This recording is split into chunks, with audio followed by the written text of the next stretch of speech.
আগে শিখতে হয় প্রেম মানে কি। তোর প্রেমের সঙ্গেই কেউ শিখায় নাই, আমি শিখাই দিই, মাথায় রাখিস।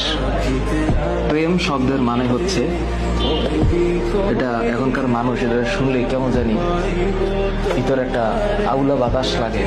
প্রেম শব্দের মানে হচ্ছে যত্ন। কেউ তোদের বলেছে? আজকে আমি বলে দিলাম, যার যত প্রেম তার যত্ন তত বেশি।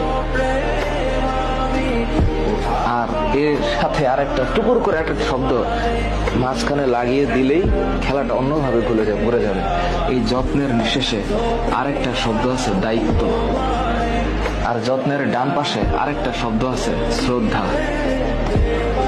হ্যাঁ, আর যত্নের উপরের দিকে আরেকটা শব্দ আছে, এটার নাম হচ্ছে আরেকটা জিনিস।